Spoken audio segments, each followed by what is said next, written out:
ایک چھوٹے سے گاؤں میں احمد نام کا ایک لڑکا رہتا تھا۔ احمد بہت غریب تھا لیکن اس کا دل بہت بڑا تھا۔ اس کے والد ایک مزدور تھے اور دن بھر محنت کرتے تھے تاکہ گھر کا خرچ چل سکے۔ احمد کی ماں بھی سادہ سی عورت تھی جو گھر کے کاموں کے ساتھ ساتھ کپڑے سی کر کچھ پیسے کما لیتی تھی۔ احمد شروع سے ہی بہت ذہین اور سمجھدار لڑکا تھا۔ وہ اسکول جاتا تھا اور ہمیشہ کلاس میں اچھے نمبر لیتا تھا۔ اس کے استاد بھی اسے بہت پسند کرتے تھے کیونکہ وہ نہ صرف پڑھائی میں اچھا تھا بلکہ اخلاق میں بھی بہت اچھا تھا۔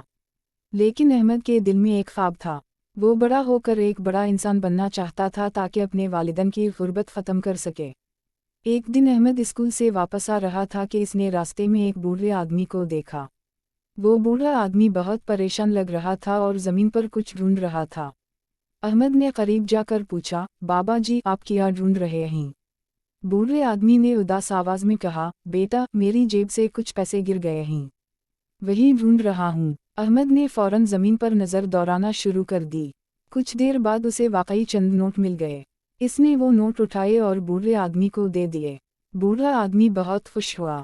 اس نے کہا، بیٹا تم بہت ایماندار ہو، آج کل ایسے لوگ بہت کم ہوتے ہیں۔ احمد مسکرا کر بولا، بابا جی یہ آپ کے پیسے تھے اس لیے آپ کو دینا میرا فرض تھا۔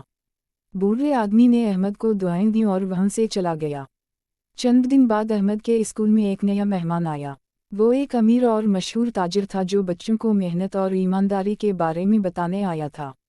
جب احمد نے اس شخص کو دیکھا تو حیران رہ گیا کیونکہ یہ وہی بوڑھا آدمی تھا جس کے پیسے اس نے واپس کیے تھے۔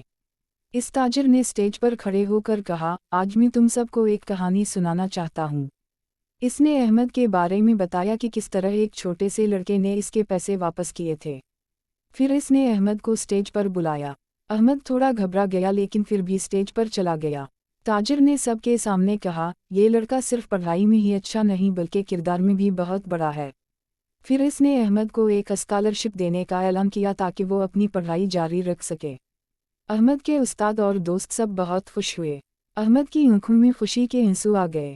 اس نے کبھی سوچا بھی نہیں تھا کہ ایک چھوٹا سا نیک کام اس کی زندگی بدل دے گا۔ اس دن کے بعد احمد اور بھی زیادہ محنت کرنے لگا۔ وہ صبح سویرے اٹھتا، پڑھائی کرتا اور اپنے والدین کی بھی مدد کرتا۔ گاؤں کے لوگ بھی احمد کی مثال دینے لگے۔ وہ اپنے بچوں سے کہتے، احمد کی طرح ایماندار اور محنتی بنو۔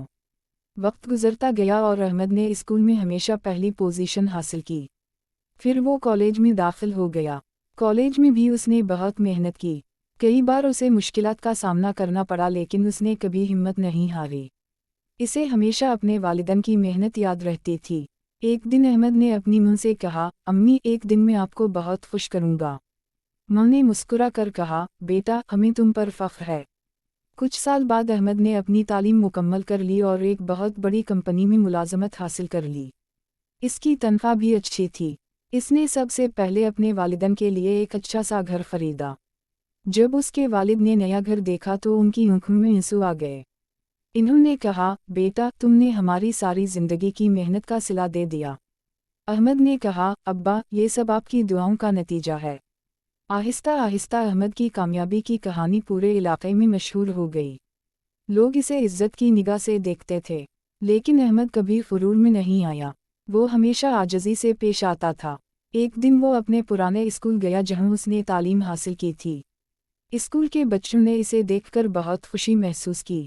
احمد نے بچوں سے کہا، زندگی میں کامیاب ہونے کے لیے 3 چیزیں بہت ضروری ہیں، محنت، ایمانداری اور صبر۔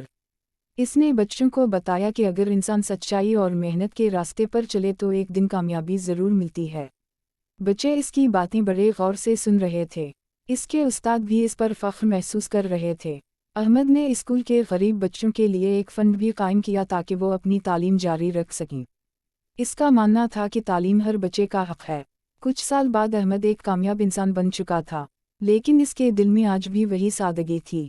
وہ اکثر اپنے گاؤں جاتا اور لوگوں کی مدد کرتا۔ گاؤں کے لوگ اسے دیکھ کر کہتے، یہ ہمارا احمد ہے جس نے ہمیں سکھایا کہ ایمانداری اور محنت کبھی